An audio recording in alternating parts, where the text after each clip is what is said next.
Hello दोस्तों, नमस्कार। भारत में शिक्षा स्थिति समस्याएं मुद्दे विषय के अंतर्गत प्रश्न है, शिक्षा क्या है? संकुचित और व्यापक दृष्टिकोण से इसकी व्याख्या कैसे की जा सकती है?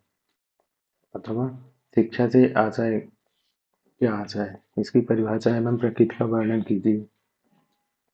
अथवा शिक्षा के संकुचित अर्थ और व्यापक अर्थ की विवेचना कीजिए। समझाइए, शिक्षा एक अनवरत प्रक्रिया है।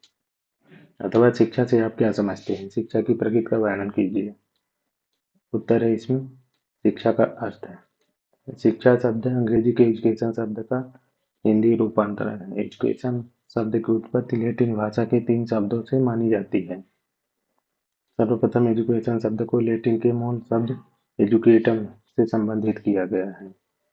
एजुकेटम शब्द जो मूल शब्द ई तथा ड्यूको के योग से बना है। ई का अर्थ है अंदर से की, ड्यूको का अर्थ है अग्रसर करना। अतः एजुकेटम शब्द का अर्थ हुआ अंदर से बाहर की ओर ले जाना। द्वितीय एजुकेशन शब्द को एजुकेट शब्द से संबोधित किया गया है, जिसका अर्थ है विकसित करना या निकालना। तृतीय एजुकेशन शब्द को एजुकेट शब्द से संबोधित किया गया है, जिसका अर्थ है बढ़ाना, प्रगति करना, उठाना आदि।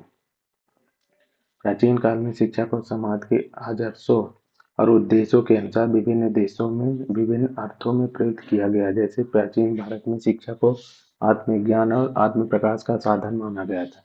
प्राचीन चीन में शिक्षा द्वारा व्यक्ति को सामाजिक व्यवस्था का आदर करने का प्रशिक्षण दिया जाता था। प्राचीन यूनान में व्यक्ति को राजनैतिक, मानसिक, नैतिक और सौंदर्य ज्ञान के लिए शिक्षा दी जाती थी। प्राचीन रोम में शिक्षा व्यक्ति को जीवन के व्यवहारिक कार्यों के लिए तैयार करती थी। इस प्रकार प्राचीन समय के विभिन्न देशों में शिक्षा का अर्थ भिन्न था। शिक्षा का व्यापक अर्थ। व्यापक अर्थों में शिक्षा आजीवन चलने वाली प्रक्रिया है। जन्म से मृत्यु तक हम अनेक वस्तुओं, व्यक्तियों, संस्थाओं एवं विचारों के संपर्क में आते हैं। हम प्रशिक्षण, नवीन अनुभव करते हैं। इन अनुभवों एवं संस्कारों से हमारे व्यवहार में परिवर्तन आता है। ये अनुभव बड़े विस्तृत पैमाने पर हमारे सामने आते हैं। इन अनुभवों से ज्ञान प्राप्त करने की प्रक्रिया शिक्षा ही है। अतः व्यक्ति अपने जन्म से मृत्यु तक जो कुछ सीखता है और अनुभव करता है, वह सब शिक्षा के व्यापक अर्थ के अंतर्गत आता है। जे.एस. मैकेंजी के अनुसार व्यापक अर्थ में शिक्षा एक ऐसी प्रक्रिया है जो आजीवन चलती रहती है और जीवन के प्रायः प्रत्येक अनुभव से उसके भंडार में वृद्धि होती है। शिक्षा का संकुचित अर्थ। संकुचित अर्थों में बालक को स्कूल में दी जाने वाली शिक्षा से शिक्षा का अर्थ लगाया जाता है। बालक को निश्चित योजना के अनुसार एक निश्चित समय तक और निश्चित विधियों से निश्चित प्रकार का ज्ञान दिया जाता है। इसकी शिक्षा कुछ विशेष प्रभावों और कुछ विशेष विषयों तक ही सीमित रहती है। उसको वही शिक्षा प्रदान की जाती है जिससे समाज के वयस्क उसके जीवन के लिए लाभप्रद समझते हैं। टी रेमंड के शब्दों में संकुचित अर्थ में शिक्षा का प्रयोग बोलचाल की भाषा और कानून में किया जाता है।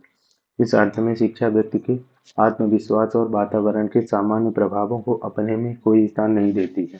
इसके विपरीत यह केवल उन विशेष प्रभावों को अपने में स्थान देती है जो समाज से अधिक आयु के व्यक्ति जानबूझकर और नियोजित रूप से अपने से छोटों पर प्रभाव डालते हैं, भले ही ये प्रभाव परिवार, धर्म या राज्य द्वारा डाले जाएं।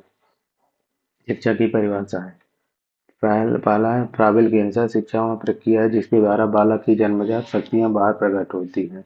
दूसरा है टीपीनन के अनुसार शिक्षा व्यक्ति का पूर्ण विकास है, जिसमें कि व्यक्ति अपनी पूर्ण योग्यता के अनुसार मानव जीवन को योग दे सके।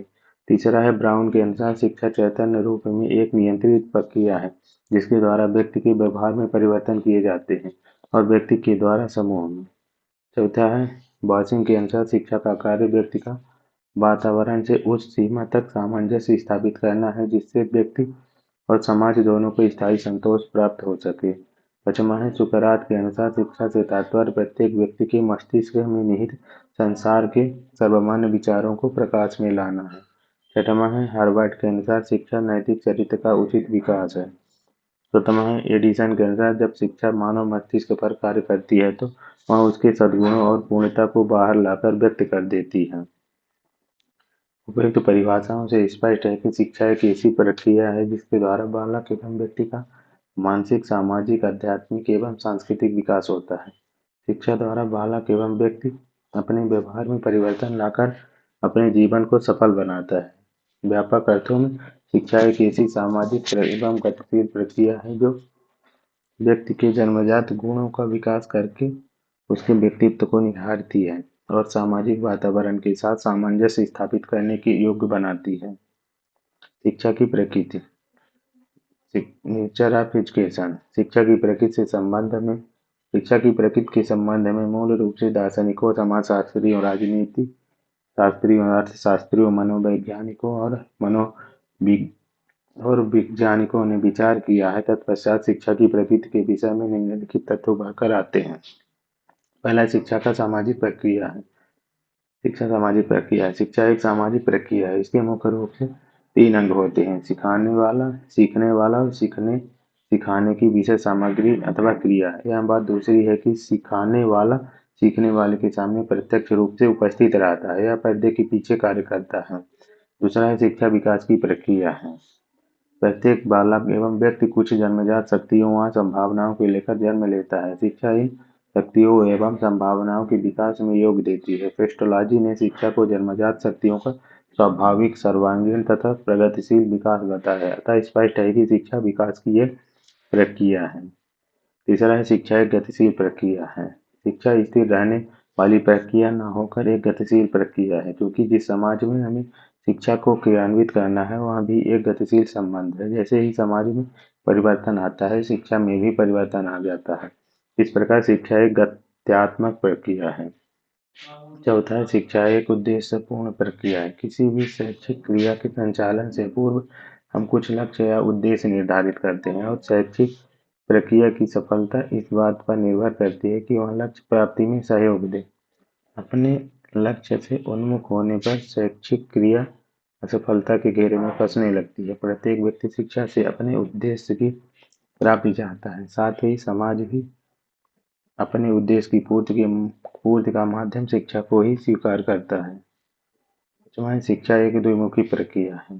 प्रसिद्ध शिक्षा शास्त्री जॉन एडम्स ने इस बात की घोषणा की है कि शिक्षा एक द्विमुखी प्रक्रिया है, जिसमें एक व्यक्तित्व दूसरे व्यक्तित्व को प्रभावित करता है जिससे उसके व्यवहार में परिवर्तन हो सके। जॉन एडम्स ने शिक्षा की प्रक्रिया में जो 2 आधारभूत स्तंभ बताए हैं वह निम्न है। शैक्षणिक प्रक्रिया में पहला है अध्यापक और छात्र, दूसरा छात्र। उपयुक्त रेखाचित्र से यह स्पष्ट होता है कि अध्यापक और छात्र एक दूसरे से प्रभावित होते हैं। कोई भी शैक्षिक क्रिया तब तक सफल होती है जब एक व्यक्तित्व अपने ज्ञान के द्वारा दूसरे व्यक्तित्व के विकास को प्रभावित करता है। अपनी पुस्तक एवोल्यूशन ऑफ एजुकेशन थ्योरी में एडम्स ने शिक्षा एक द्विमुखी प्रक्रिया है इसके संबंध में कहा है: शिक्षा एक सुनियोजित व सचेतन ही नहीं अपितु सोद्देश्य अथवा विचारपूर्ण भी है, जिसमें शिक्षक का स्पष्ट प्रयोजन होता है और उसी के अनुसार बालक के व्यवहार में परिवर्तन करता है। छठवां है शिक्षा एक त्रिमुखी प्रक्रिया है। एडम्स द्वारा प्रतिपादित द्विमुखी प्रक्रिया के संबोध का खंडन करते हुए जॉन डीवी ने कहा है कि शिक्षा की प्रक्रिया में अध्यापक और छात्रों के बीच अंतःक्रिया का कोई न कोई आधार अवश्य होता है।